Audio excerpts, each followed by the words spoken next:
শুভ সন্ধ্যা বন্ধুরা। এই মুহূর্তে আলোচনা করছি হাইপারটেনশন। হাইপারটেনশন মানে বেশি টেনশন তা কিন্তু নয়। হাইপার মানে যে আমাদের রক্ত যে গতিতে হার্ট পাম্প, আমাদের মেইন যে কার্ডিয়াক পাম্পিং সিস্টেম আছে, যখন আমাদের এই হার্ট পাম্প করে তখন তাকে সিস্টোল বলা হয়। সিস্টোলে 120 মিলিমিটার অফ মার্কারি প্রেশার থাকে আমাদের রক্তের, এবং যখন হার্ট রিল্যাক্স করে, শরীর থেকে যখন রক্তটা ফিরে আসে পরিশ্রুত হওয়ার জন্য হার্টে, তখন তাকে বলে ডায়াস্টোল, মানে রিল্যাক্সেশন ফেজ। সেটা 80 হয়। প্রি পাম্পিং স্টেজ 80 হয়, তাহলে 120/80 এ হচ্ছে আমাদের নর্মাল প্রেশার, ব্লাড প্রেশার। এবার বেস্ট প্রেশার কোনটা আমাদের খেয়াল রাখতে হবে। 115/75 যদি আমরা প্রেশার রাখতে পারি, অ্যাটলিস্ট আমরা বলতে পারবো আমাদের মাথার মধ্যে কোনো ধমনী ছিঁড়বে না বা ব্রেন স্ট্রোক হবে না। তাহলে 115/75 হচ্ছে best pressure in the world. এইটা যদি আমরা মেনটেন করতে পারি যে কোনো বয়সে। নর্মাল কত? 120/80 সমান বা তার থেকে কম। এবার দেখুন, গ্রেড 1 প্রি হাইপারটেনশন বলে একটা কথা আছে, এর মাঝামাঝি, যে নর্মাল প্রেশার এবং রোগ হাইপারটেনশন এর মাঝে একটা স্টেজ, একটা ওয়ার্নিং, একটা লাইফস্টাইল মডিফিকেশন করার সুযোগ আমাদের ভগবান বা আল্লাহ বা গড দিয়েছে। সেটাকে বলা হয় প্রি হাইপারটেনশন। সেটা কীরকম ফেজে হয়? সেটা হচ্ছে 120 থেকে 39, 80 থেকে 89, এই ফেজটায় আমরা কমপ্লিটলি রিভার্স করতে পারি without any organ damage.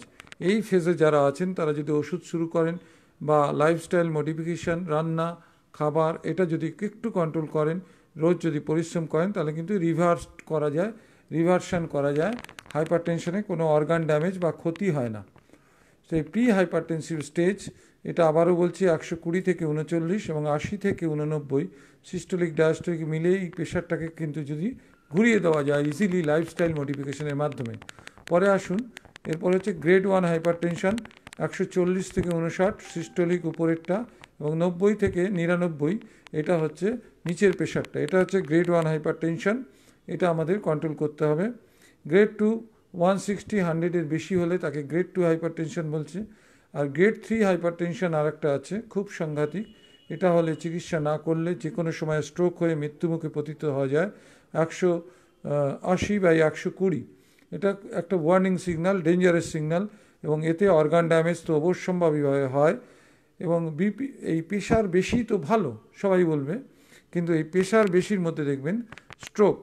High প্রেশারের যে সাইড এফেক্ট নাম্বার 1 হচ্ছে স্ট্রোক। এখন দেখুন, ব্লাড প্রেশার যদি আমরা 5 মিলিমিটার অফ মার্কারি কমাতে পারি, তাহলে আমরা 34% chance of CVA brain stroke হোক, হার্ট স্ট্রোক হোক, কমে যাবে আমাদের। সেই জন্য আমরা চেষ্টা করব যে হাই প্রেশার হলেই অন্তত 5 থেকে 10 মিলিমিটার উপরে নিচে মিলে, মাইল্ড হোক মডারেট ডিগ্রি হোক, কমাতে হবে। সিভিআর হলে তো অনেক কমাতে হবে। আর কি হবে? ইসচেমিক করোনারি ডিজিজ, আইসিডি বা আইএইচডি বা সিএডি, করোনারি আর্টেরিয়াল ডিজিজ, এই তিনটেই হচ্ছে মেইন হচ্ছে হাইপারটেনশনের কমপ্লিকেশন। এছাড়াও হয় চোখে, হয় কিডনিতে হবে সিকেডি, রেনাল ড্যামেজে স্মল কিডনি হবে এবং ড্যামেজ করে দেবে কিডনির টিবুলার সিস্টেমকে, অ্যাবজর্পটিভ সিস্টেম, গ্লোমারুলার সিস্টেমকে ড্যামেজ করে দেবে, এবং সংখ্যায় কমে আসবে কমে, এবং এই করতে করতে ক্রনিক রেনাল ফেলিওর হবে, ক্রিয়েটিনিন বাড়বে, ইউরিয়া বাড়বে, এই করে আমাদের খারাপ করে দেবে। তখন আমাদের কি হবে?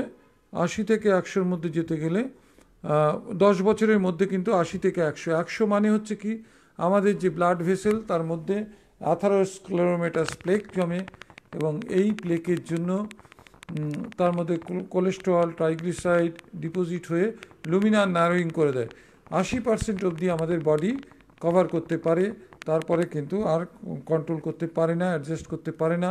তো 80 থেকে 100 হলে ইন্টিমার উপর যে মেমব্রেন থাকে, মেমব্রেনটা রাপচার হয়, তারপরে থ্রোম্বো এম্বোলিক ম্যানিফেস্টেশনস হয় বা থ্রোম্বোসিস হয়। এটা একটা ব্যাপার খেয়াল রাখবেন, যে আমরা এই জন্যই প্রেশার কন্ট্রোলের গুরুত্ব আছে। এছাড়া আমাদের চোখে হয় কি, রেটিনোপ্যাথি হয়, হাইপারটেনসিভ রেটিনোপ্যাথি। হাই প্রেশারের জন্য রেটিনা খারাপ হয়ে যায়, যেটাকে আমাদের ক্যামেরা বলা হয়। চোখের মেন ভিশনের এই 10 লেয়ারের রেটিনা, সেই রেটিনাল ড্যামেজ হয় হাইপারটেনসিভ রেটিনোপ্যাথি বলে। হাইপারটেনসিভ নেফ্রোপ্যাথি হয় কিডনিতে। তা এইভাবে আমাদের coronary arterial disease, coronary artery blockage পুরো 100% আসার আগেই কিন্তু 8-10 বছর আগে আমাদের শরীরে অন্যান্য আর্টারিগুলোকেও ব্লকেজ করে দেয় এই হাইপারটেনশন। হাইপারটেনশন থেকে যে কোলেস্টেরল, ট্রাইগ্লিসারাইড বেশি থাকলে সেগুলো গিয়ে আমাদের আর্টারিয়াল ইন্টিমার মধ্যে এন্ডোথেলিয়াল ড্যামেজ করে, সেখানে প্লেক আকারে জমে করে লুমিনার ব্লকিং করে। লুমিনার ব্লকিং করলে আস্তে আস্তে সেই অর্গানগুলো রক্ত পায় না। আপনারা শুনলে আশ্চর্য হয়ে যাবেন, যাদের আজকে স্ট্রোক হচ্ছে, ব্রেন স্ট্রোক বা কার্ডিয়াক স্ট্রোক, সেই যে আর্টারিয়াল 100% ব্লকেজ, তার 8 বছর আগে কিন্তু দেহের অন্যান্য 8-10 বছর আগে থেকেই অন্যান্য আর্টারিগুলো ব্লকের দিকে যায়। শুধু হার্টেরটাই আমরা সিমটোমেটিক বুঝতে পারি। ধীরে ধীরে আমাদের পায়ে গ্যাংগ্রিন হয়, দেখবেন ডায়াবেটিক নেফ্রোপ্যাথি, ডায়াবেটিক অ্যাঞ্জিওপ্যাথি, এই সমস্ত যে প্যাথি, স্মল ভেসেলের ইনফ্লেমেশন, ভ্যাসকুলার ব্লকেজ করে আমাদের গ্যাংগ্রিনের জন্য, ডায়াবেটিক গ্যাংগ্রিনের জন্য কত পেশেন্টের যে প্রতি সেকেন্ডে বিশ্বে পা কাটা যায় তার কোনো হিসাব নেই। সেই জন্য আমরা পেনাইল আর্টারি, এমনকি ইম্পোটেন্সির অন্যতম কারণ হচ্ছে হাইপারটেনশন বা ব্লকেজ। এই যে আমাদের ব্লকেজকে স্পিড আপ করে এই হাইপারটেনশন, কোলেস্টেরল ট্রাইগ্লিসারাইড জমতে সহায়তা করে এই হাইপারটেনশন, স্পিড আপ করে ব্লকেজকে। আর কি বলছি, যে লাইফস্টাইল মডিফিকেশন আমাদের করতে হবে। ড্যাশ ডায়েট বলে একটা ডায়েট আছে, সেইটা খেলে আমাদের হাইপারটেনশন অনেক কম কন্ট্রোল থাকবে। লো সোডিয়াম ডায়েট খেতে হবে। আপনারা শুনলে অবাক হয়ে যাবেন, আমাদের সারা দিন রাত মিলে সুস্থ একজন অ্যাডাল্টের 1 চা চামচের 3/4 চা চামচ, মানে 2300 থেকে 2400 মিলিগ্রাম সোডিয়ামে আমাদের হয়। একটা চামচে থাকে 4 থেকে 5 গ্রাম সোডিয়াম। তাহলে বুঝতে পারছেন 2300 থেকে 24। আমরা হাই সল্ট ডায়েট যদি খাই, অনেকে আছে পাতে কাঁচা নুন নেন, কি সাংঘাতিক জিনিস কিডনি খারাপের পক্ষে, প্রেশারের পক্ষে, হার্টের পক্ষে, সে বলে বোঝানো যাবে না। কম নুনে খেতে হবে, কম তেলে খেতে হবে। এটা একটা আমাদের ফর্মুলা করতে হবে, যে 3/4 চামচে রান্না থেকে শুরু করে কাঁচা নুন খাওয়া, বা যে ফলগুলো নুন দিয়ে বেশি খেতে খান, যেমন পেয়ারা, তেঁতুল, এইগুলোকে কন্ট্রোল করতে হবে, নুন কমে খেতে হবে। তাহলে ফলের গুণটাও পাবেন, শরীরের ক্ষতিটাও এড়াতে পারবেন। নুনকে অ্যাভয়েড না করলে হাইপারটেনশন কিন্তু কন্ট্রোল কোনো দিনও হবে না। আর কি দেখুন, নাটস, হোল গ্রেনস, এগুলো যদি আমরা খাই, ফ্রুটস, ভেজিটেবলস, এবং ডেইলি এক্সারসাইজ যদি করি, ফিজিক্যাল এক্সারসাইজ এবং রিল্যাক্সেশন টেকনিক, যোগা, প্রাণায়াম, মেডিটেশন যেগুলো আমরা বলি, এগুলো যদি করি, বা ব্রিস্ক ওয়াকিং প্রতিদিন অন্তত 30 থেকে 35 মিনিট, অন্তত সপ্তাহে 5 দিন যদি আমরা করতে পারি, সপ্তাহে অন্তত 150 মিনিট, যারা রোজ সময় পান না তাদের পক্ষে, তাহলে কিন্তু আমরা হাইপারটেনশনকে কন্ট্রোল করে অনেক ভালো থাকব। এছাড়া হাইপারটেনশন আপনারা আরও কয়েকটা নিউজ জেনে রাখুন, যে hypertensive WHO world health organisation কতগুলো কান্ট্রিকে ভাগ করেছেন। যেমন হাইপারটেনশন মোর কমন হচ্ছে কালো আদমিদের, যারা একটু কালো আমরা, তাদের কিন্তু কতগুলো রোগ খুব সাংঘাতিকভাবে হয়, জেনে রাখুন এগুলো। নন হিসপ্যানিক ব্ল্যাক অ্যাডাল্টের হাইপারটেনশন খুব কমন, 54% পৃথিবীতে। আফ্রিকান রিজনে সবচেয়ে কমন হচ্ছে হাইপারটেনশন, 27% হয়, এবং WHO আমেরিকান রিজনে লোয়েস্ট 18%। দেখুন, অথচ আমেরিকানদেরই কিন্তু বেশি হওয়া উচিত ছিল। সাদা চামড়া হাইপারটেনশন একটু কম হয়, 9%-এর মতো। এবং দিনের বিভিন্ন সময় বিভিন্ন রকম প্রেশার থাকে, খেয়াল রাখবেন এই কথাটা। ঘুমোলে কিন্তু প্রেশার কমে যায়, ফল হয় স্লিপে। আর প্রেশার বাড়ে কখন? ডে টাইম, যখন আমরা বিভিন্ন অ্যাকশান করি, রিয়াকশান করি, কাজ করি, তখন কিন্তু আমাদের প্রেশারটা একটু বাড়ে ডে টাইমে। এবং বিপি পিক হচ্ছে সবচেয়ে বেশি বাড়ে মিডিল অফ আফটারনুন, ওই 3টে, 4টে, 5টার সময়, কিন্তু 4:30-র সময় আমাদের প্রেশার সবচেয়ে বেশি থাকে শরীরে। এবং লেট আফটারনুন এবং নাইটে হচ্ছে, ইভিনিংয়ে হচ্ছে ড্রপ ডাউন করে, প্রেশার কমে। সেই জন্য আমরা এইগুলো খেয়াল রাখবো, যে ঘুমোতে হবে, তাহলে প্রেশার কমবে। এটা একদম অভ্যর্থ সত্যি কথা। ডে টাইমে অ্যাংজাইটি, টেনশান, বা ওই টাইপ 1 পার্সোনালিটি যেটা বলি, যারা খুব রিয়াক্টিভ, সব কিছুতে উত্তেজিত হয়ে যায়, ভুলভাল টেনশন করে, সমস্ত অ্যান্টিসিপেটরি অ্যাংজাইটি, এই কাজটা আমি করতে পারবো কি না, কাজ করার আগেই বেশি ভাবে, বা সবার সঙ্গে ঝগড়াঝাঁটি করে আসছে, রিয়াকশানিস্ট, প্রতিক্রিয়াশীল, সবার সঙ্গে রিয়াকশান প্রকাশ করে। টাইপ 1 পার্সোনালিটি, সবসময় তারা ফার্স্ট হতে চায়, দৌড়াতে চায়, যে আমাকে একে টপকে ওকে যেতে হবে, ওকে টপকে ওখানে যেতে হবে, সবার সঙ্গে ঝুটঝামেলা করে। দেখুন, কিছু লোক পাড়ায়ও আছে, গ্রামেও আছে, শহরেও আছে, সারা পৃথিবীতে আছে এই টাইপের টাইপ 1 পার্সোনালিটি। এই লোকগুলোর কিন্তু স্ট্রোক বেশি হয়। এবং লোয়েস্ট বিপি আছে, ব্লাড প্রেশার আছে এমনও দেশ কিন্তু পৃথিবীতে অনেকগুলো আছে। তার মধ্যে পড়ে সাউথ কোরিয়া নাম্বার 1, নাম্বার 2 হচ্ছে USA, United states of America, Canada, Cambodia, Australia. এইখানকার লোকেদের কিন্তু ব্লাড প্রেশার কম হয়, কারণ ওদের লাইফস্টাইলটা ওইভাবে তৈরি হয়েছে, কম নুনে এরা খায়। বিশেষ করে চায়না কিন্তু দেখবেন ভাপা সেঁকা সেদ্ধ কাঁচা, ভাপা সেঁকা সেদ্ধ কাঁচা এই টাইপের খাবার কিন্তু চাইনিজরা খায়। মোমো দেখবেন ওদের খাদ্য। তারপর দেখবেন সমস্ত হচ্ছে কম তেল ঝোলে ওরা খায় চাইনিজরা। এই জন্য হচ্ছে লোয়েস্ট বিপি হচ্ছে ওদের। চায়নারও কিন্তু লোয়েস্ট বিপি। পৃথিবীতে 143 কোটি মানুষ ওদের মেম্বার, 750 কোটির মধ্যে, কিন্তু ওদের রাষ্ট্রে সার্ভে করে দেখা গেছে ব্লাড প্রেশার কিন্তু অনেক কম থাকে। South Korea, China, America, Canada, Cambodia, Australia এরে। এবং পৃথিবীতে সবচেয়ে হেলথে উন্নত দেশ স্পেন, তাদেরও দেশে কিন্তু হাইপার টেনশনের এত প্রবণতা নেই। কিন্তু ভারতবর্ষের মতো দেশ যেখানে 20 বছরের বেশি লোকেদের মধ্যে প্রায় 25%, 26% লোকের এই হাইপার টেনশন আছে। এবং হাইপার টেনশনকে কেন আমাদের কন্ট্রোল করতে হবে? হাইপার টেনশনকে কন্ট্রোল করতে হবে আমাদের কয়েকটা রোগকে আটকাবার জন্য। সেই রোগগুলোর মধ্যে একটা হচ্ছে মেন্টাল ডিজিজ, মানসিক রোগ হয়, একটা হচ্ছে স্ট্রোক হয়, সেরিব্রোভাস্কুলার স্ট্রোক বা কার্ডিয়াক স্ট্রোক হয়, লেফট ভেন্ট্রিকুলার ফেলিওর হয়। এরম করতে করতে এইগুলোর জন্য কিন্তু আমাদের এই রেটিনোপ্যাথি হয়, হাইপারটেনসিভ রেটিনোপ্যাথি, রেটিনা ড্যামেজ হয়, ভিশনে প্রবলেম হয়, চেস্ট পেইন হয়, অ্যাঞ্জাইনা হয়। সেই জন্য আমাদের এই hypertension, LVH, hypertensive retinopathy, hypertensive nephropathy, এগুলোকে আমাদের কন্ট্রোল করতেই হবে। এটা খেয়াল রাখবেন আপনারা যে হাইপারটেনশনকে কিন্তু এইভাবে আমরা কন্ট্রোল করব। এবং হাইপারটেনশন কন্ট্রোল করার জন্য আমাদের ওভারলোডস, ওয়ার্ক টাইমের ওভারলোডস, সময় নেই অথচ কাজ অনেক বেশি, এই ওভারলোডসগুলোকে কমাতে হবে। টাইম ওয়ার্ক, অনেক কাজ, আমার সময় নেই, ক্ষমতা নেই, কিন্তু আমি অনেক কাজ নিয়ে বসে আছি, ওয়ার্ক ওভারলোড কমাতে হবে। ইনফরমেশন ওভারলোড, এই জানবো সেই জানবো, পৃথিবী জানবো, আমি সব পৃথিবীটা আমার হাতের মুঠোয় থাকবে। আমি একটা সাধারণ লোক, আমি চায়ের দোকান ধরে করে খাই, আমি ইন্টারনেট সারাদিন খুলছি। সেটা এই ইনফরমেশন ওভারলোডেও কিন্তু প্রেশার বেড়ে যাবে। রিকোয়ারমেন্টস, চাহিদার শেষ নেই। এই মোটর সাইকেল কিনলাম, কালকে কিনবো বুলেট কিনলাম, 4 চাকা কিনলাম, এই চাকা, এই গয়না কিনলাম, ওই গয়না। এই যে রিকোয়ারমেন্টস ক্রমশ বাড়বে। ইলনেস ওভারলোড, অসুস্থ থাকলেও অনেক সময় প্রেশার বেড়ে যায়।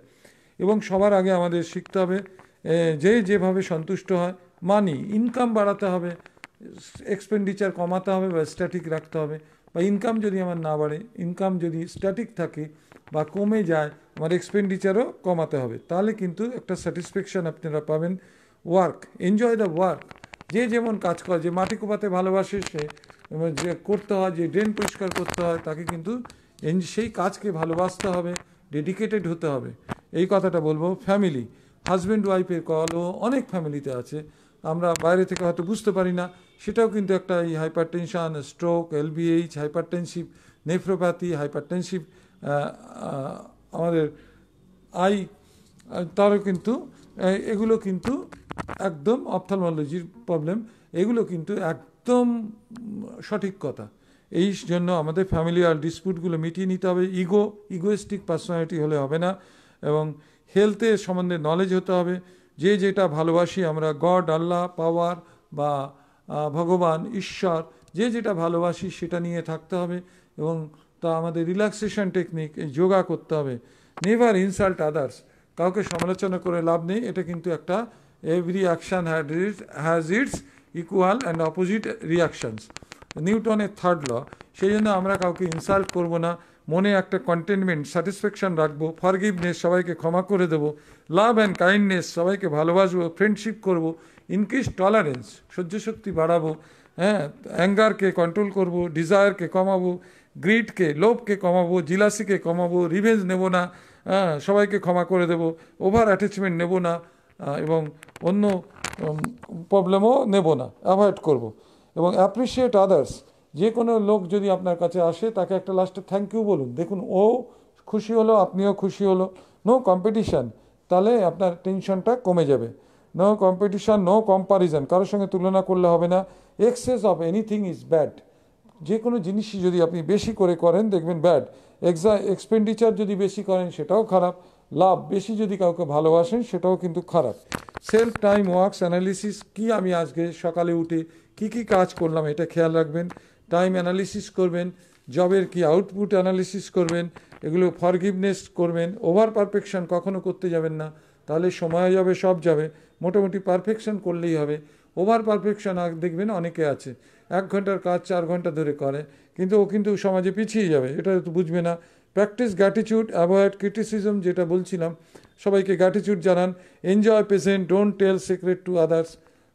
এই প্রেজেন্টটাকে এনজয় করুন, আনন্দ করুন, কিন্তু কোনো গোপন কথা কাউকে বলবেন না, তাহলে কিন্তু সে সেটা নিয়ে পরবর্তীতে আপনার মানসিক অশান্তি বা ব্ল্যাকমেলিং করবে, ইমোশনাল ব্ল্যাকমেলিং করবে। সেই জন্য আপনি কখনো গোপন কথা বন্ধুবান্ধবকে বলতে যাবেন না। মেডিটেশন করবেন, তাহলে আমাদের মাথায় একটা জিনিস আছে লিম্বিক সিস্টেম, সেটা কিন্তু রিল্যাক্স হবে। যখন আমাদের পঞ্চ ইন্দ্রিয় সারা পৃথিবী থেকে ডিটাচ করে চোখ বন্ধ করে আমি বসলাম স্ট্রেট হয়ে, চেয়ারেই বসুন না, স্ট্রেট হয়ে বসলেন, সমস্ত চোখ, নাক, কান, নাক খোলা রাখতে হবে শ্বাস নেওয়ার জন্য, মুখ সব বন্ধ করে যদি আপনি একাগ্র চিত্রে পৃথিবী থেকে ডিটাচ হয়ে যাবেন, অন্তত 10/5 প্রেশার কমবেই আপনার। 5 মিনিট করে করুন। নুন খাবেন না, রেগুলার এক্সারসাইজ করুন, ফল, ভেজিটেবলস, হোল গ্রেনস ময়দা পাওয়া যায় দেখবেন, ওগুলো খাবেন। লাল আটা, রুটি, ছোলা, ছাতু, বেশি করে প্রোটিন খাবেন, কার্বোহাইড্রেট কম খাবেন, রোজ 4 কিলোমিটার করে হাঁটবেন অন্তত সপ্তাহে 3 দিন। তাহলে আপনি অনেক কিছু, মানে বিনা ওষুধেই অনেকটা mild to moderate degree hypertension আপনি কমিয়ে নিতে পারবেন, এই যে কথাগুলো বললাম এই কথাগুলোকে ফলো করে। দেখুন, সবার ভাগ্যে সব কিছু আসবে না। আর কতগুলো প্যারামিটার হাইপারটেনসিভ পেশেন্টদের আমি দেখতে বলবো, বছরে অন্তত একবার করে যারা 30 বছরের বেশি ইসিজি করবেন, কোলেস্টেরল করবেন, ট্রাইগ্লিসারাইড করবেন, এইচডিএল লেভেলটা কম কিনা দেখে নেবেন, বাড়তি আমাদের ডিজায়ারেবল একমাত্র cholesterol, that is our friendly cholesterol, good cholesterol, HDL, high density lipoprotein. আর সব কোলেস্টেরল কিন্তু ব্যাড কোলেস্টেরল, কিন্তু এই কোলেস্টেরলই খেয়ে কিন্তু আমাদের ব্রেন, চোখের কিছু অংশ কিন্তু বেঁচে থাকে।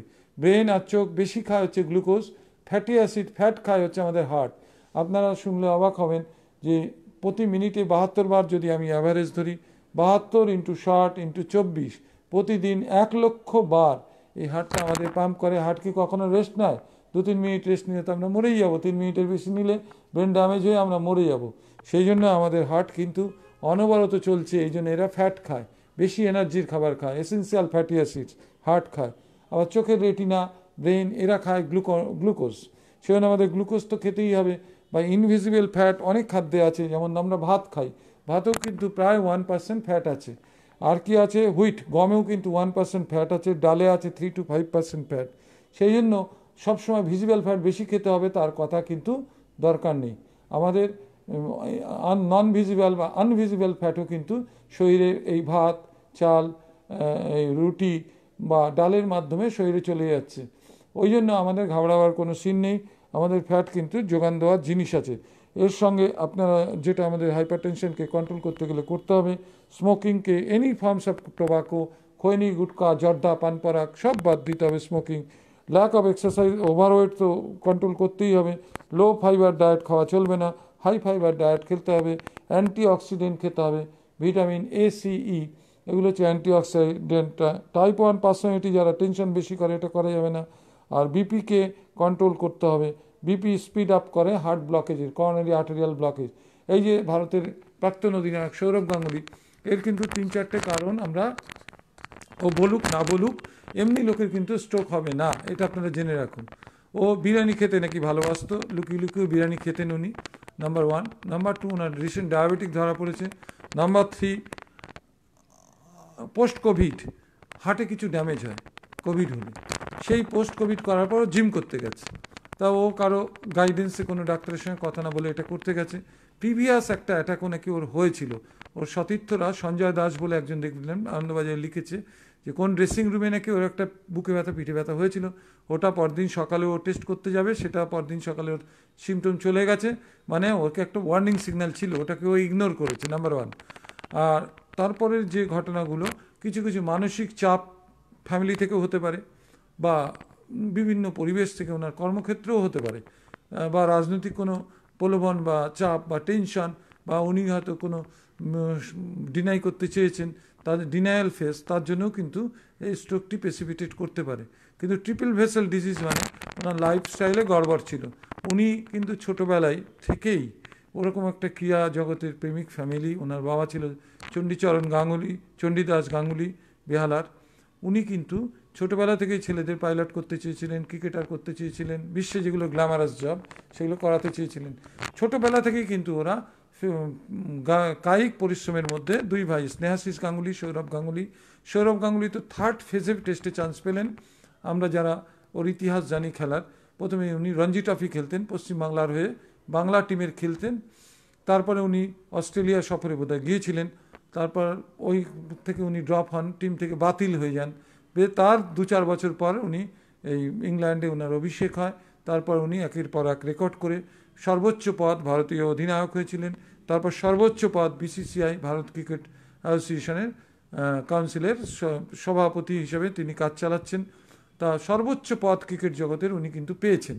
এখন আইসিসি ইন্টারন্যাশনাল ক্রিকেট কন্ট্রোল বোর্ডের প্রেসিডেন্ট পোস্টটা হয়তো বাকি আছে, যা হোক সেটাও হয়ে যাবে ডিউ কোর্সে, ওনার যা পপুলারিটি। তা ওনার ওই লাইফস্টাইলে কিছু গড়বড় খাদ্য লাইফস্টাইলে ছিলই, এই বিষয়ে গ্যারান্টি। নতুবা কিন্তু ওই 3টে ভেসেল, ট্রিপল ভেসেল ব্লক, যেটা খুব খারাপ ব্লক, সেটা কিন্তু হয় না এমনি এমনি, কিন্তু কারো কোনো রোগ আসে না। এই কারণগুলো পসিবল কারণ। ঠিক আছে, এই বলে ধন্যবাদ জানিয়ে এই ভিডিওটি hyper tension and it's causes and prevention, treatment সবই বলে দিলাম। আর কিছু ড্রাগস আছে, ড্রাগস নিয়ে না বলাই ভালো এই লাইফস্টাইল লাইফ